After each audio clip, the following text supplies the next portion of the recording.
30 이상이란 완전한 몸에 대하여 병이 들 수 있는 험을 가진 체질, 그것이 31가지이고 험의 31가지 험에 대하여 상대적으로 완전한 몸 한 가지를 더한 숫자입니다. 그러므로 상을 상대적 개념인 서로 상자를 쓰게 됩니다. 국내는 물론 세계의 모든 민족들의 체질을 분석해 본 결과 바로 32가지 안에 모든 사람들의 체질이 속해 있더라는 얘기입니다. 이 30 이상 체질 진단은 그야말로 이렇게 장담할 수가 있습니다. 현재 여러 종류의 체질 진단법이 있죠. 심지어는 현대의학에서 사람의 속을 거울처럼 환히 들여다볼 수 있는 첨단 기계도 있습니다. 그러나 이 30 이상 체질 진단은 그 기계가 찾아낼 수 없는 것까지 분석해낼 수 있는 그런 신묘한 체질 진단이라고 할 수 있습니다. 타의 추정을 불허한다고 해도 과언이 아닙니다. 여러분들이 앞으로 공부해 가면서 그 사실을 역력히 알 수가 있을 겁니다. 그 학문적 명칭을 나는 의명학이라고 했습니다.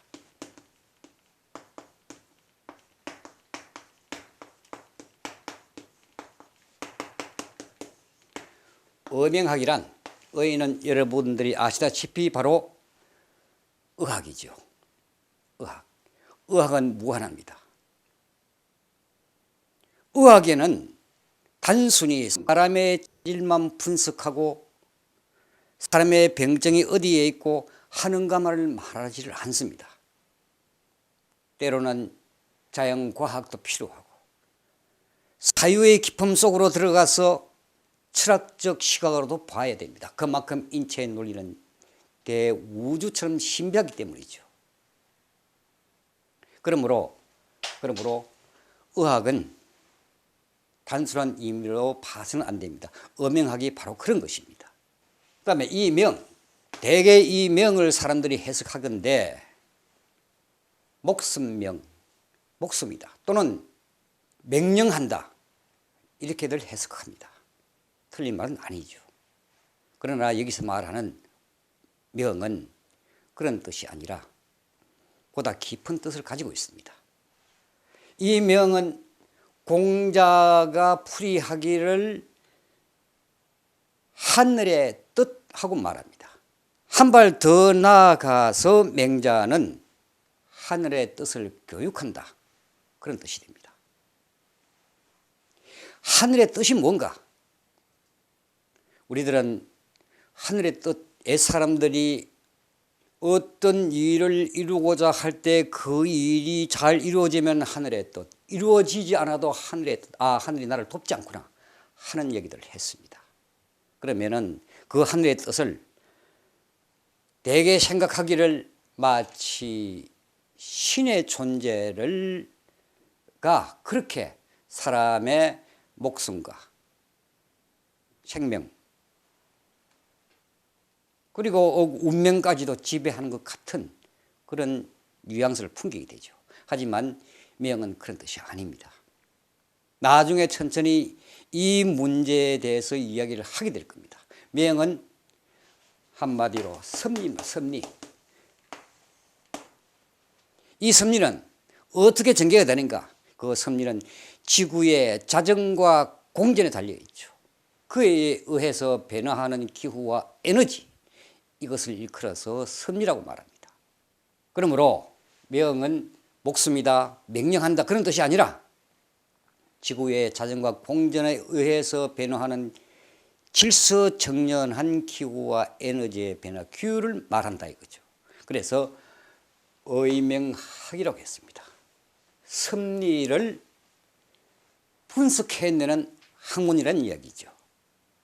자, 우리는 지금까지 음양오행이란 말을 많이 들어왔습니다. 자, 이 우리가 지구가 자전하고 공전하면서 변화하는 질서 정연한 규율을 섭리라고 했는데 이 섭리를 무엇으로 판단해서 체질을 진단해낼 수 있는가 하는 문제를 화두로 두고 생각을 해보겠습니다. 그것이 바로 음양오행입니다.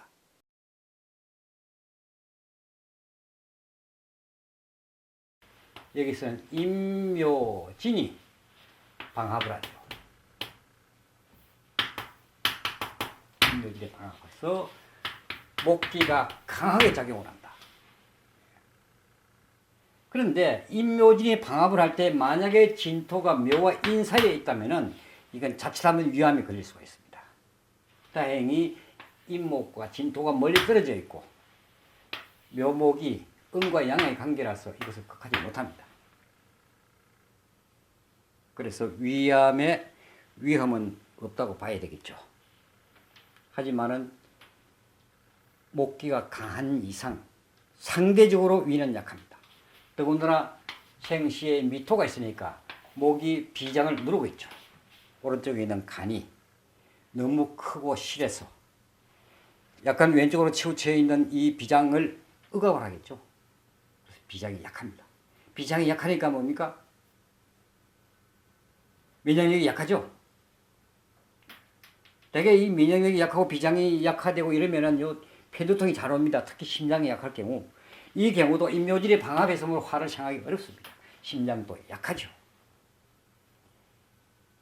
또 비장이 이렇게 목으로부터 억압을 받고 있기 때문에 편두통이 잘 일어납니다. 심하면은 벽에 머리를 찧을 만큼 두통이 심하죠. 천하의 약도 없습니다. 그러나 이런 경우에는 희귀통 치료도 가능하지만 또 침으로 간단히 고칠 수 있는 방법이 있죠. 세상에는 원인을 알면은 답은 항상 이 세상 어딘가에 있기 때문에. 아무튼 임묘진이 방합을 함으로 목을 종해줘야 됩니다. 목을 종해도 되죠. 종하니까 화가 좀 필요하죠. 토가 필요하죠. 토가 약하기 때문에 미술토도 필요하죠. 그러나 이 술토는 진술충하지만 묘술에 합하니까 괜찮죠. 금은 지지에 통근에 있습니다. 갱금은 기토가 돋고 있고 신금은 미토 위에서 좀 약하죠. 그런 대로 패는 문제가 없어 보이죠. 하지만은 폐에 암이 걸릴 수밖에 없는 그런 섭리는 마침내 오고야만 합니다. 어떤 경우냐? 자, 처음부터 생각을 해보십시다. 경진대운입니다. 임묘질이 방합하는데 진토가 왔으니까 진토가 습하죠. 미토가 약합니다. 진토가 도와줘서 위장병은 오지 않지만은 진토가 습하기 때문에 어린 시절부터 위가 좋지를 않습니다. 심하지는 않지만 위 염증을 앓게 됩니다. 여기에서. 그러다가 4, 5로 진행이 되죠. 이렇게 되니까 사화운으로 진행이 되니까 목이 방합해서 변한 아주 강력한 이 목이 미토를 누르고 있는 이 행국에서 화가 와서 통과를 시키죠. 여기 와서. 그러니까 비장이 건강하다는 얘기죠. 그러니까 사기는 간담에 있는데 화가 간담에 사기를 사해서 토를 도와준다는 얘기죠. 하지만 여기서 결점이 뭡니까? 신장이 허약해진다. 일장일단이 있는 거죠. 신장이 허약해진다. 따라서 이 시기도 마찬가지입니다. 그 신장이 안 좋기 때문에 수에 속하는 음식이 필요합니다. 화에 속하는 음식도 필요하죠. 여기서는 더더구나 금수에 속하는 음식이 필요하겠죠. 금보다는 더 많이 필요한 것이 수에 속한 것들입니다. 자, 임오대운 마찬가지입니다. 미오가 합하해서 강한 목기를 사해주죠. 사기를 건강하죠. 다만 이 임수가 통근했지 아니하므로 신장 방광은 약화된다. 신장 방광이 약화되면은 다리가 잘 붓죠. 자, 그런 사소한 병을 잘 앓습니다. 그러다가 개미대원을 만납니다. 개미대원을 만나니까 미가 있는데 미가 또 왔죠. 관계없습니다. 하지만은 이 기토가 개수를 극하죠. 신장 허약은 계속됩니다. 아까도 얘기했지만은 신장과 폐는 불가분의 관계가 있습니다. 서로 상생관계, 꽃과 뿌리라고 그랬죠. 신장이 건강하면은 전체 폐가 병들지를 않습니다. 또 폐가 건강하면은 전체 신장에도 병이 오지를 않습니다. 그러므로 신장을 항상 건강하게 해줘야 할 그러한 체질입니다, 이 사람이. 그런데 갑신대원에 딱 오죠.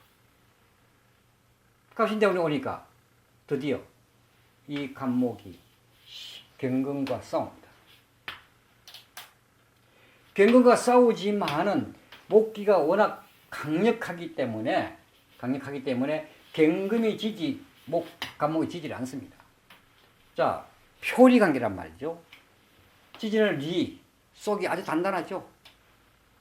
단단한데 겉으로 있는 막이 간의 막이 좀 약하죠. 그러나 속이 워낙 단단함으로 문제가 안 생기죠. 경금이 오히려 상처를 입습니다. 폐, 대장에 문제가 생긴다는 얘기입니다. 그러나 뭐든지 목의 공격 또는 금의 공격이 있을 때는 그 상대적 장부는 그 장부에 있는 미생물들이 그 공격에서 이기기 위해서 아주 강력한 에너지를 발산을 해요. 그러다 지치게 됩니다.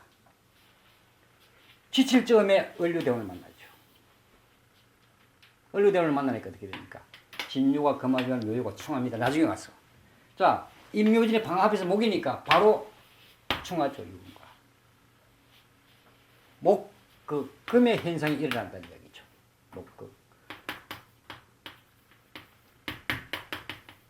반극이죠. 간이 폐를 반극하는 현상이 일어납니다. 바로 폐암이 그리죠. 여기서.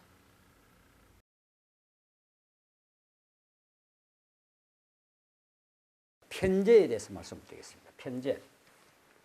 이 편제는 말이죠.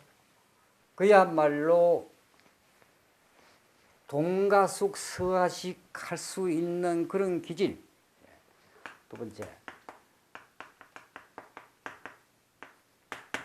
역마살과 마찬가지입니다.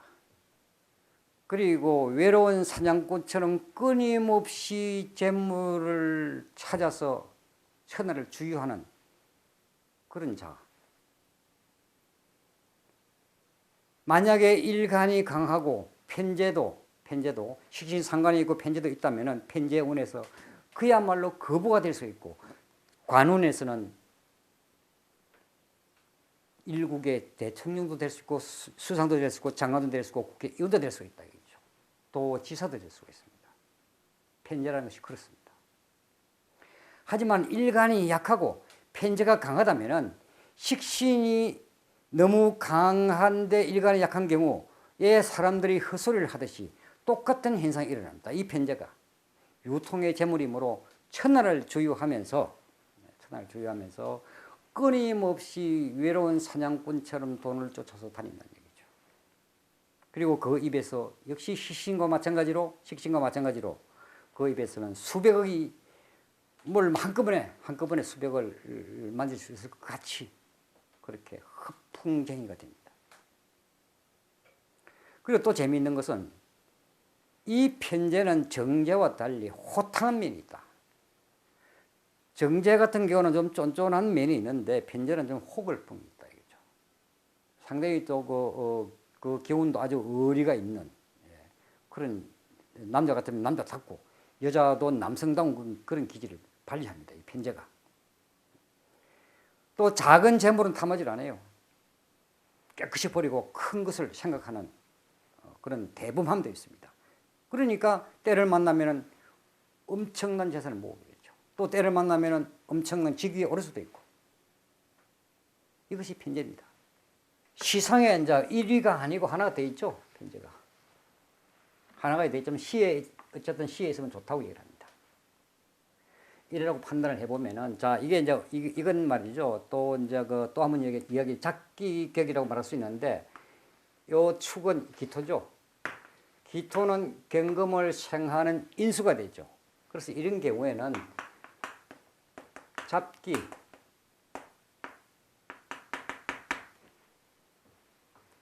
작기 인수 작기 인수격이라고 말합니다. 작기 인수의 상이라고 말할 수도 있죠. 그렇게 봐도 무방합니다. 그러나 이제 이 작기다 뭐다 이렇게 복잡하게 생각하면은 나중에 자꾸 혼란만 오죠. 그냥 인수 이 월에 있으니까. 그리고 또 유익한 것을 본다면은 인목이 나에게 유익한 것이 이 재물이니까 시에 있는 인목을 취용을 해보죠. 그런데 취용을 해보니까 신금이 인목을 극하고 있다.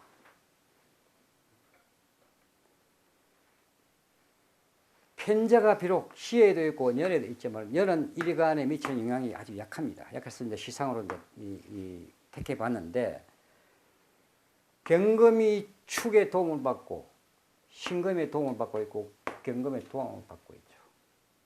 비록 인목이 축토를 억압을 하지만은 그게 아니죠. 그게 아니기 때문에 일간은 상당히 강하다. 일간이 강하다. 반대로 신금이 인목을 극하고 있으므로 편제는 약하다. 약하기 때문에 가장 필요한 것이 뭐냐? 약한 목이 필요하고 그 다음에 금을 억제하는 화가 필요하다는 얘기입니다. 여기에서요. 수가 오면 어떻게 됩니까? 간경금을 수가, 비견을 수가 설계시켜서 목을 생해주죠. 통과시켜줍니다. 이게 인신충을 통과시키죠. 그러니까 수가 통과시키니까 수도 아주 좋다. 수를 만나면 크게 부자가 되겠죠. 목을 만나도 크게 부자가 됩니다. 왜냐하면 축중에 개수가 있고 신금은 수를 생해주므로 크게 부유해집니다. 화를 만나면은 자 토는 하나밖에 없죠. 화생토 하지만 괜찮습니다. 화가 강한 금을 억제해 주기 때문에 또한 불을 누릴 수가 있고 화는 관임으로 귀를 누릴 수 있다. 그래서 부귀를 쌍질할 수 있다. 화에서는. 수를 만나면은 수는 식신상관이기 때문에 재물은 생하되 비록 재물은 생하되 뭡니까? 화를 억제하기 때문에 명예는 누릴 수는 없다. 오직 부자만 된다. 그러니까 굉장히 이제 탐욕스러운 현상으로 나타나겠죠. 명예는 저리 제껴두고 난 오직 돈이다. 그것만 생각하는 그런 공식입니다. 그럼 이 사람 보십시오. 젊은 시절 명예가 있고 명예가 지지에 통근에 있고 지지는 강하게 재물을 주고 있죠. 굉장한 부잣집에서 공부도 잘하면서 그야말로 타인의 부러움을 사면서 보내는 시절을 이 20년간 보내게 됩니다.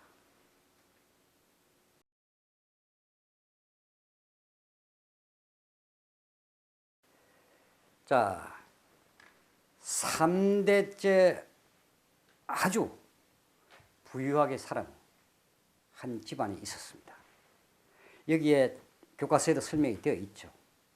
그것을 예를 들어서 설명을 드리죠. 그 집은 어떻게 생겼느냐 하면은 산이 이렇게 높은 산이 있고 그 맥이 이렇게 흐릅니다. 그 다음에 요렇게 또 산이 하나 있죠. 이게 산. 뭐 여기는 뭐 선앙당이 있죠. 그 다음에 여기서 안산이 또 이렇게 있습니다. 이게 안산이죠. 그러니까 마을이 이렇게 소쿠리 모양으로 쌓아진 곳에 마을이 있는 거죠. 그런데 낙동강이 요렇게 낙동강 줄기가 이렇게 흐릅니다. 이건 강이죠. 강, 이렇게. 그런데 이 집안에서 처음에는 집이 여기에 있었습니다. 여기에 있고, 그 다음에 여기에 곡간이 있었고, 여기에 사랑채가 있었고. 자, 이렇게 있을 때, 이제 방위로 보게 되면은 이쪽이 서쪽입니다. 서쪽이고, 이쪽이 북쪽이고, 여기가 동쪽, 그렇죠. 동쪽이죠. 여기가. 이게 남쪽이었습니다. 그러니까 남양집이었죠. 이런 시기에 3대째 굉장한, 그러니까 옛말에 지주라는 소리를 들을 정도로 농토가 아주 많았습니다. 굉장히 부자였죠. 그런데 부유해지면서 그 옛날에 손님들이 많이 찾아오고 하다 보니까 이 지형이 조금 맞지가 않았어요. 그러니까 집을 좀 더 사랑채를 늘려서 많은 사람들 수용을 해야 되겠는데 이 맞지가 않았다는 얘기죠. 그래서 이 집을 이리로 옮겼습니다. 이렇게. 이게 집이죠. 이렇게 옮기고 사랑채를 이렇게 길게 크게 지었습니다. 여기도 사랑채를 지었죠. 곡간도 있고. 대문을 어떻게 냈느냐 하면은 여기에 들어오는 대문이 있었고 또 하나의 대문은 이 사랑채를 빙 둘러서 들어오는 또 대문이 하나 여기 또 하나 있었어요. 그리고 이제 장독대가 여기 있고 여기 우물이 있고.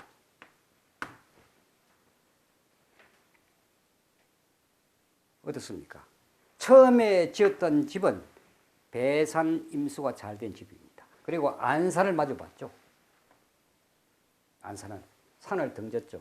안산을 마주 봤죠. 이 안산은 이렇게 휘어진 것이 아니라 이건 이렇게 나와 있었습니다. 이렇게 좀 약간 둥글게. 이 안산은 말이죠. 이런 게 있습니다. 여러분들 요즘은 단독주택, 그건 뭐 아파트 생활을 많이 하지만은 뭐 부유한 사람들은 별장을 많이 짓죠. 별장을 지을 때도 물이 흐르지 않는다면 안산이 좋아야 됩니다. 산이 여기에 있고 내가 집이 여기 있다 얘기죠. 그러면 안산은 이렇게 나를 향해서 이 집을 향해 달려오도록 기운이 이게 기가 이렇게 흘러서 이렇게 달려오도록 해야 됩니다. 그러니까 산이 이런 모양으로 되어 있어야죠. 그런데 이게 산이 이 모양으로 되어 있으면 어떻게 됩니까? 이 집의 기운이 이쪽으로 빼앗기게 되죠. 그 좋은 거 아닙니다. 그래서 집이 바라보는 안산은 항상 그 기운이 나를 향해서 달려오는 뜻, 그러니까 집 쪽으로 이렇게 휘어진 그런 것을 선택해야 됩니다.